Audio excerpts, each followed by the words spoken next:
Hey everyone, this is Dr. Bhavesh Patel here again with another webinar. Hope everyone is doing well today.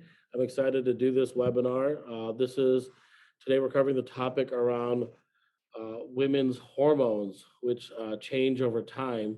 And this is a really important topic because it has so many implications in the longevity, health, and vitality for women.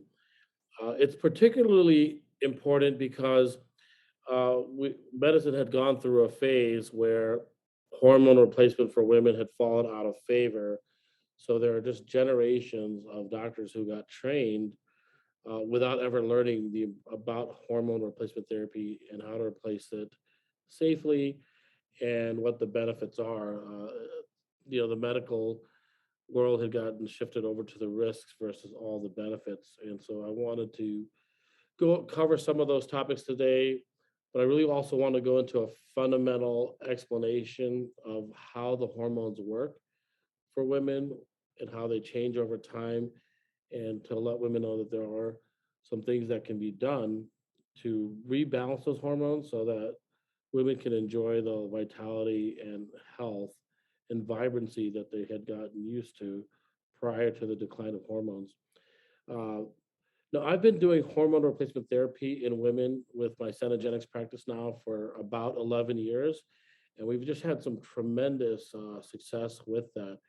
There is something very personally exciting and satisfying when women tell me how much better they feel and how they got their lives back, and and how happy they are.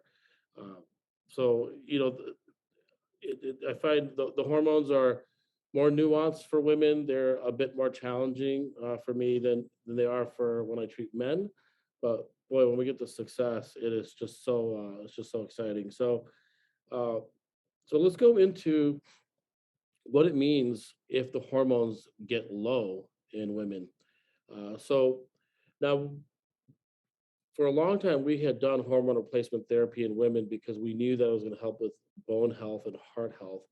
And like I said, starting around 2002, there was some studies that came out that scared some doctors away.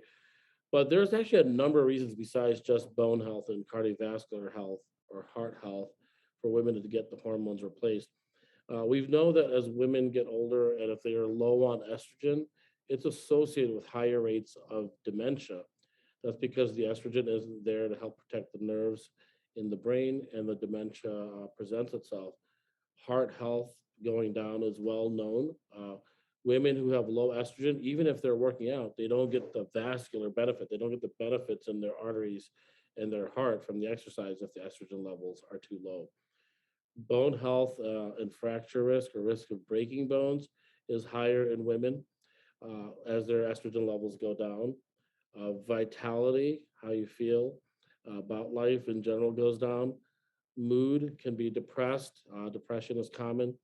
And sexuality, women suffer from having poor sex lives if their hormones are not balanced. Now, I know I had just mentioned estrogen because that's the common one that women think about. But it's important to know that there's progesterone, testosterone, and estrogen that are important in the balance for women's hormones. And yeah, I just said testosterone. I know that we think about testosterone as a male hormone, but it turns out that women have testosterone as well, and they need the testosterone as part of their hormone balance. And I'll show you some graphs a little bit later to explain some of that. Uh, Now, the risk of hormone data, I just wanted to bring up just a couple of points. It's too much to go into all the details for this webinar, but basically, there was a study called the Women's Health Initiative in 2002 that had come out showing that some women had some increased risk of heart attacks or strokes with hormone replacement therapy. It turned out when they reanalyzed that data in 2007 that it was really just a small segment of women who were over the age of 60 and who had not been on hormones for over 10 years, that the risk was prevalent. So, you know, it does matter uh, who you are when you start hormone replacement therapy, but for the vast majority of women, it's safe to start, and the earlier you start, the better.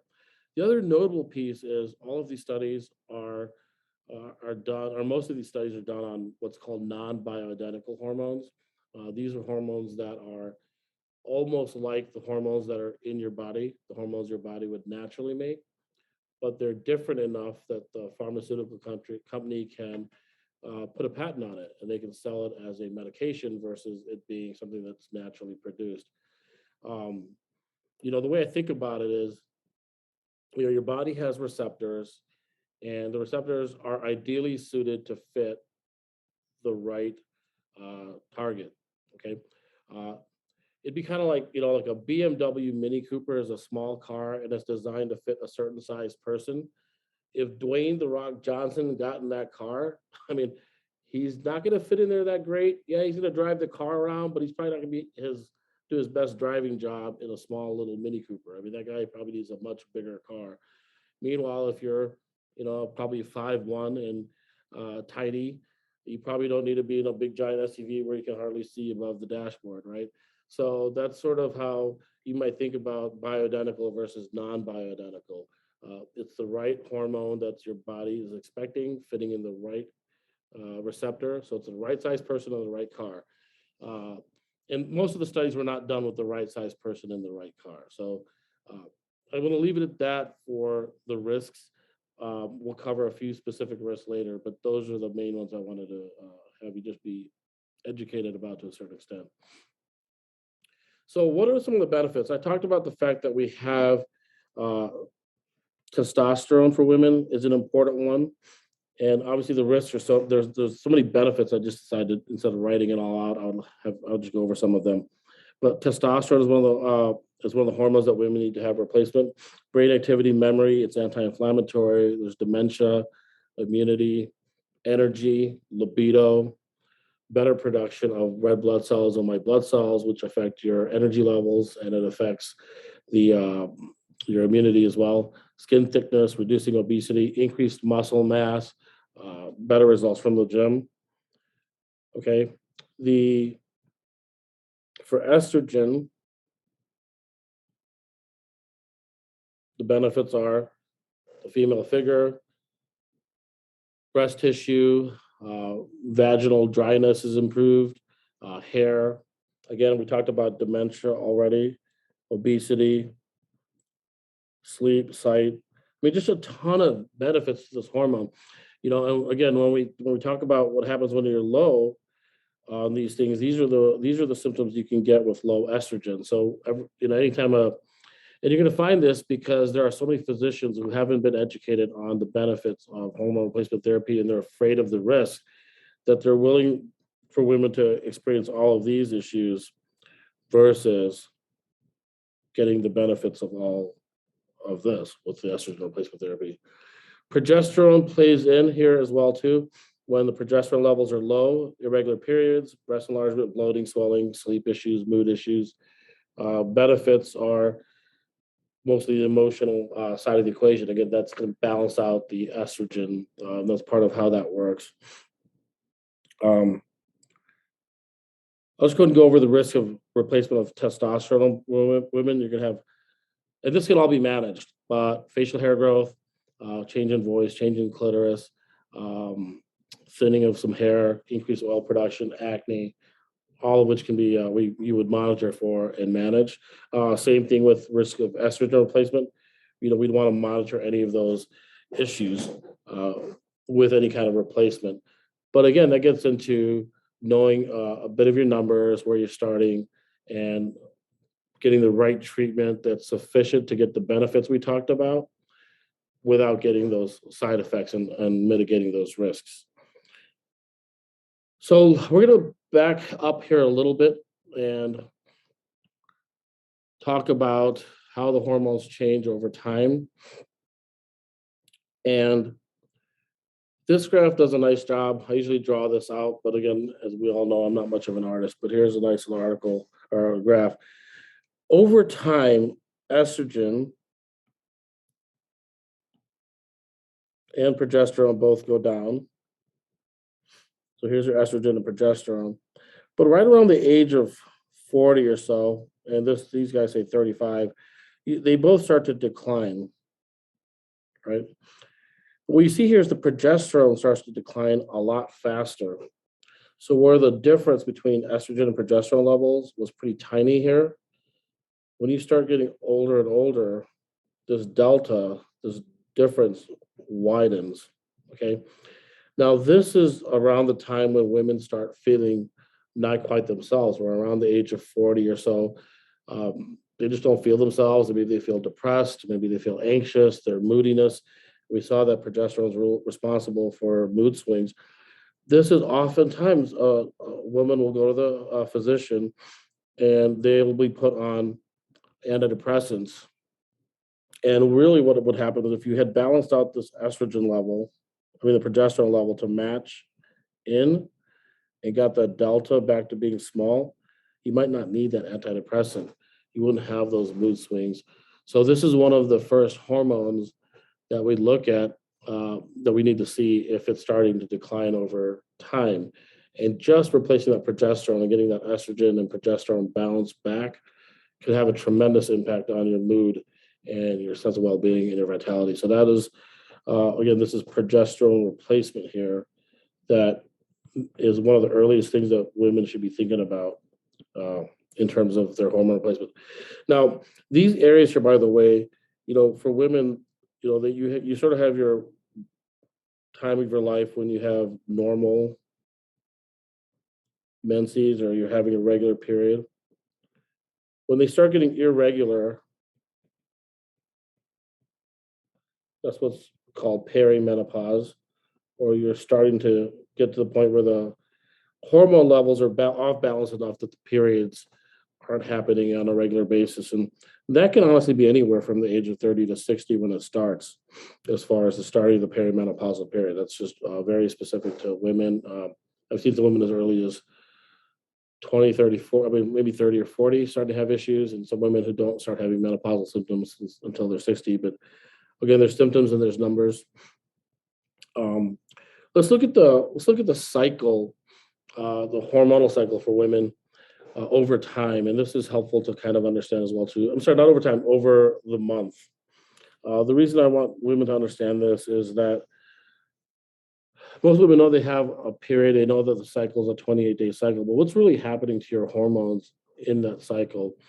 Well, the purpose of these hormonal changes is to get the uterus ready for implantation of an embryo for reproduction, right? But you're not reproducing every month. You're kind of getting the body set up for reproduction, and if reproduction doesn't happen, you sort of reset the system. That's where you're basically building up the uterine wall for implantation. If you don't have an implantation of an embryo, you have menstruation where you slough off the lining of the uterus. That's the bleeding phase. This is the menstruation part of the cycle.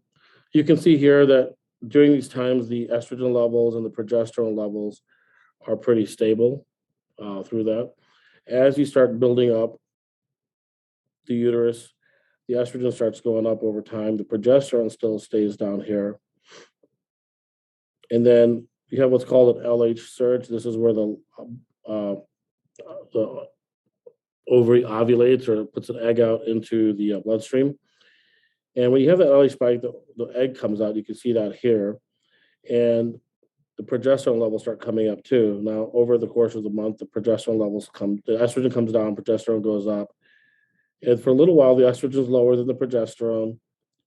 And then you kind of have the cycle start all over again. And then you have the menses. This obviously, if you don't, have a baby. If you start having a baby, these hormones are completely different. But this is sort of the menstrual cycle. Now, if you do a Google search on menses and images, there's so many websites that talk about this and go into a lot of detail. But I wanted to cover the basics for women to understand that this is what would be considered a normal menstrual cycle. But if if your progesterone never really goes up because you're not making as much anymore, or this gap is wider, it could impact the frequency. This should be a 28-day cycle. But that can change if the progesterone is too high, or the estrogen is not balanced correctly with it. The 28-day cycle might go to a 30-day cycle or 35, or you might skip a whole month. All of these things can happen as the regularity of these hormone balances go off. Again, we saw that here for the first part of your life, these levels are pretty tight and they start widening later. And the wider they get, the more issues you'll have. And again, those issues sort of come back to what we talked about here, which are the vaginal issues uh,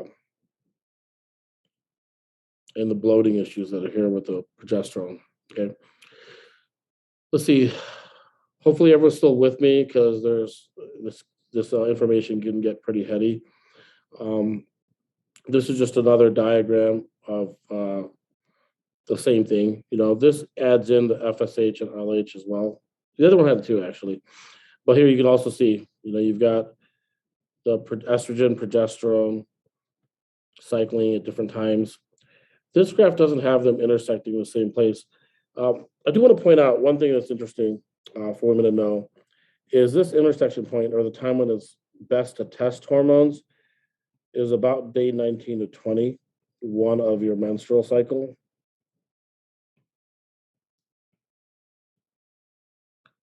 So this is the best time to check labs.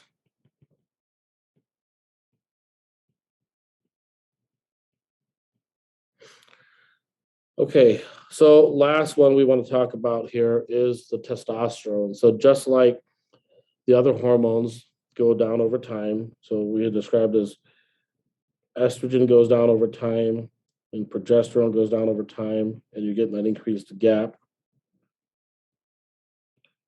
Testosterone is also starting to go down.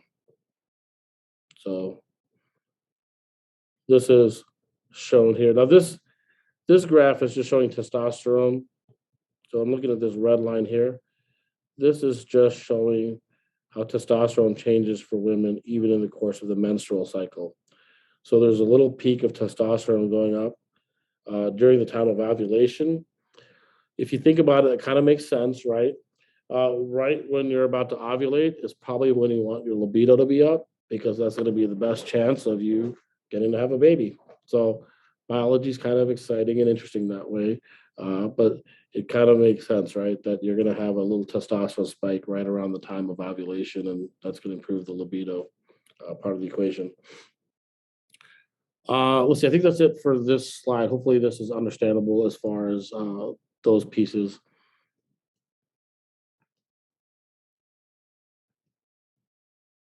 Okay, let me cover one more thing before I get to that next slide here. No, I think that's it. Okay, so we covered.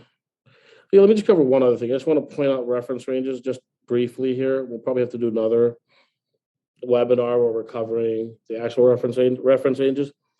But I want to point out how wide the reference ranges are for something like a FSH. The follicle stimulating hormone when you're young and healthy is going to be in these lower reference ranges. This is the hormone that tells your body to make more or less of the other sexual hormones, the testosterone, progesterone, and estrogen. But as you get postmenopausal, it starts getting pretty high, greater than the 23 level, right? Estrogen can be as high as 440 in the luteal phase. And then postmenopausal, we're less than 10. And the lowest level is 39, right? So when you talk about hormone replacement therapy and you're talking about risks, if people are replacing hormones without even checking the lab numbers and you're sitting around 400, yeah, that might cause a lot of issues, right? When I'm replacing hormones for women, I'm shooting for a 50 to 100, maybe 150, but really, if I get women in the 50 to 100 spot, you can see from a reference range standpoint, we're way on the low end here versus this 440. And I think you can get the benefits without the risk. Let me just redo that. That's doctor's handwriting. So you saw it here first. Without. All right. Benefits without risk. Same thing with the progesterone. We saw how that starts to go down in this patient. It's pretty low at 0.5. Reference ranges here. ideally, or the 2.6 to 21.5. Now, here's when you're pregnant. You can see how high they get when you're pregnant. So for me, I'm shooting for about 10 to 20 for a progesterone reference range. And again, that's to bring back that balance. And then testosterone reference ranges. Honestly, I think this is a little on the low side. Also for me, I think 10 to 20 for a free testosterone is what I'd be going for. But these are tests you can order. You can have these ordered, and I would encourage women to get these tests ordered. So let's talk about what we could do in terms of health for women. So already, I think, as you've seen, there is a place to be tracking the cycle. So we were looking some things up earlier for tracking the cycle. Angela, who works with me, uses the Apple Health app, which is great because she could put in uh, when her periods are, and it predicts when the periods are about to start. It also predicts. It also asks you for symptoms. But why don't we just Google up and see what we can find for this in terms of cycle tracking. So let's type in menstrual cycle tracking tracker. Let's try tracker. And there's an app called Flow Period and Ovulation Tracker. There's calculators, um, calendars. I'm not going to look at each one of these, but the one I showed you before was from the Apple Health app that's already built into your Apple phone and watch. Let's type in app and see what else comes up here. So here's from Self Magazine, the 10 best period trackers. So Flow, Eve by Glow, Clue. But I think besides just knowing when your periods are coming, I like the part of the Apple app where it talks about the symptoms. But let's see if we're just looking at symptom trackers. So let's see, menstrual cycle symptom.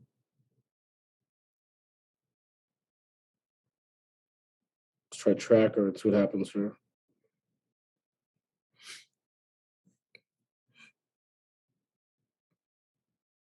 Well, here's one that comes up. It's kind of funny how you type something different into Google and what shows up. This one is from looks like it's from Women's Health Magazine. It's talking about, and OB-GYNs are talking about it. So Clue comes up again. So that's one worth looking at. Flow comes up again. OV or fertility. But at the most basic level, the idea would be with tracking your cycle, getting an idea of what your symptoms were. Now, what had come up a little bit with that little Google search I was doing was the symptoms by week. Symptoms. Here's symptoms by day.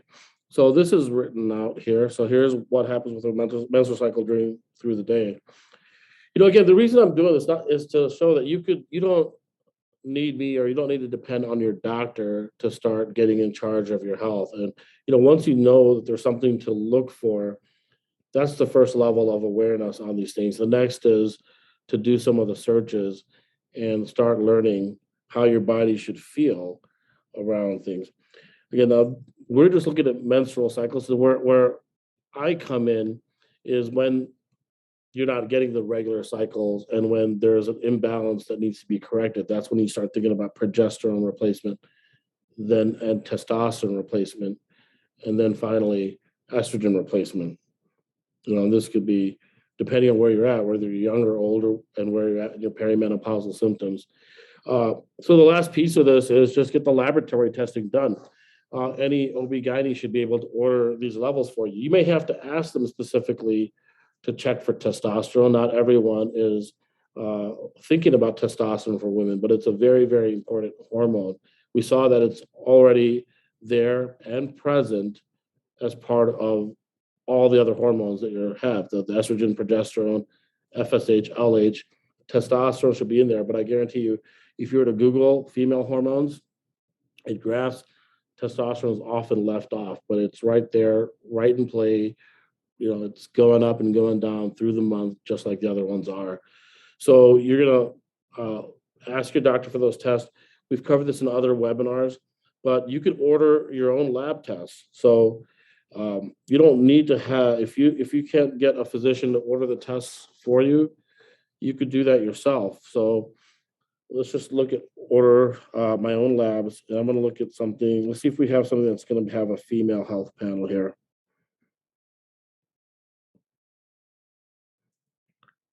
So let's see, order tests, most popular tests. Let's see if there's something here for females. That's not coming up real fast. There might be something there, but I'm going to try to find something a little bit quicker. Order my own labs, female health. All right. So here's one, hormone blood test for women, and you can order without a doctor visit. And so here, these guys are checking.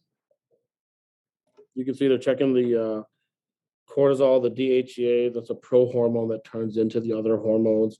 The FSH, LH. You're getting the free and total testosterone here. Pregnancy. There's got to be estrogen and progesterone in here. Estradiole's in there, and progesterone ought to be in here. If it's, I'm not seeing it really, obviously, but that one should. I would assume that's in there somewhere. If it's not, that's not cool. So maybe a different lab that's got the progesterone there too. Again, my point here is to educate you on what I think the important tests are that you should be asking for these tests.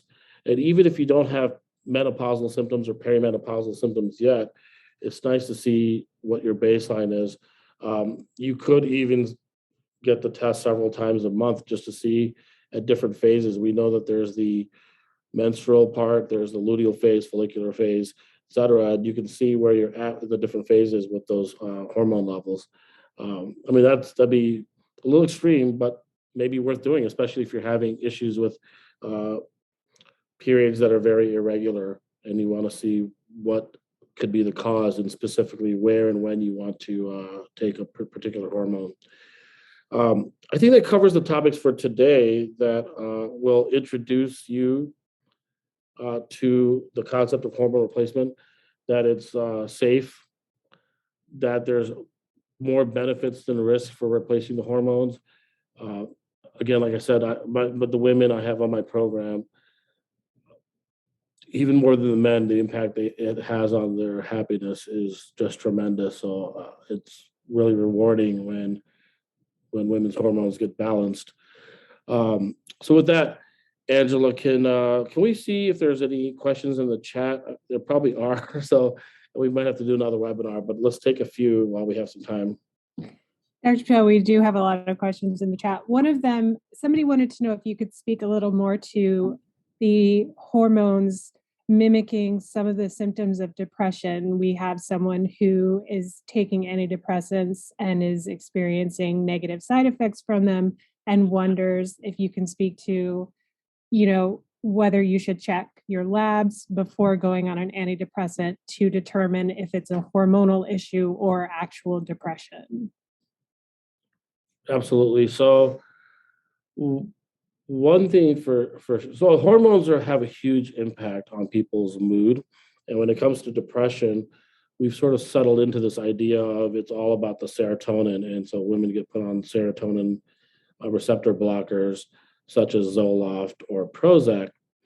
The downside of those medications is that they tend to cause decreased energy, increased weight, and decreased libido, which are just going to depress you more. I mean, right? So I think that's one of those ones where the side effects of those medications, if you can avoid it, are worth trying to avoid.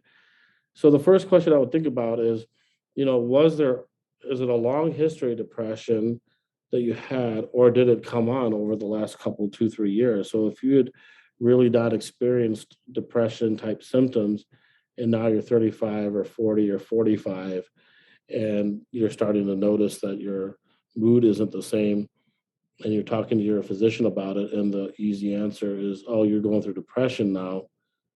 No, you're going through hormone imbalance now. And so I would think about getting the labs checked, and if you see, what you'll see is a progesterone level that's going to be tanked in the oftentimes undetectable level, like less than 0.5, or it's on the low end while the progesterone level is high. That little diagram I showed sort of talked about the big delta between estrogen going down and the progesterone, and I forget what they called it, but that gap is where you get some of these symptoms. So you can check your progesterone levels and your estrogen levels, and think about supplementing with progesterone. Now, if you've had depression since you were a teenager, I mean, it still could be hormonal. It's still worth checking, but it may be more related to neurotransmitter issues. Depression also, just to talk about something that's a little different, but depression can also be related to poor gut health. 70% of the neurotransmitters are made by the bacteria in the gut. So if they are unhealthy, that can cause some of these issues. And we've talked about in another webinar, homocysteine, which makes neurotransmitters. If you have a homocysteine issue, that can be related to depression. So hopefully that answers that question. Do we have another? We do. We had a lot of people asking about if my OBGYN is very hesitant to discuss testosterone with me, or discuss, who just wants to put it into its perimenopause or menopause. Are there certain types of doctors who are more receptive to testing for that and doing hormone therapy? Yeah, so this is where I've had a lot of women, unfortunately, who do have their OB/GYN doctors be very, very just adamant and aggressively adamant against hormone replacement therapy. Um, this happened, again, back from those studies around 2002 that had come out.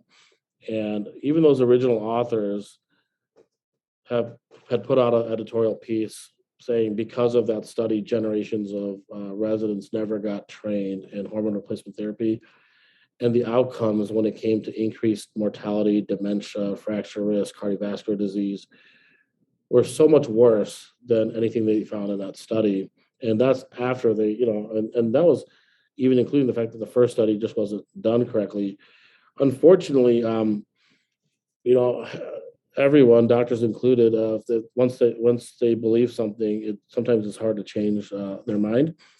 Uh, you're going to see some doctors who will not change their minds and others who will. So if your doctor is one who is willing to hear you out and consider it and have a dialogue, that's great. If there's someone they're just not going to be receptive, then it's time to look for other doctors and other opinions. The easiest way I would think is to know the word bioidentical, HRT or BHRT. Bioidentical hormone replacement therapy is automatically going to put you in the category of a physician or a nurse practitioner or some other qualified healthcare professional, to be in the category of someone who understands these hormone imbalances, how they change over time, and they're going to be more willing to start you on these therapies, whether it's testosterone or estrogen or progesterone. And they're also going to be choosing bioidenticals, which again, I think are more important for you to consider than the pharmaceutical versions, which are the Dwayne Rock Johnsons and the Mini Coopers. I don't think you want that. You want the right size person in the right car. So BHRT would be the way to find the physician or the practitioner that can help you. Dr. Patel, we have another question regarding nutrition and hormones. One of our questions was about specifically if eating disorders can impact your hormone levels and throw them out of balance. Absolutely. That's some good questions. So look, eating disorders, that's a topic in and of itself, around some psychology, but yeah, its impact on hormones is tremendous. For younger women, especially who have the eating disorders, the stress on the body is so great that it's going to suppress the production of hormones. If you think about it evolutionarily, if there is so much stress to survive, the body's going to shut down, and it's not really thinking about having a little baby growing inside, right? If you're having an eating disorder and you can't support the muscle tissues that your own body has, the body's not thinking about having a baby inside it. So it's going to shut down the estrogen, progesterone, and testosterone production. It's not ready to take a baby. Similarly, athletes, women who are high endurance, high output athletes who overtrain and work out super hard, that's a stress on the body. The body says, hey, you know what? This is not the time to have a baby. So uh, hopefully that helps you just think about why that would occur. But certainly that has an impact on your hormone production. I think we can actually do one more today. This is such a big topic, and then we'll follow up the rest offline.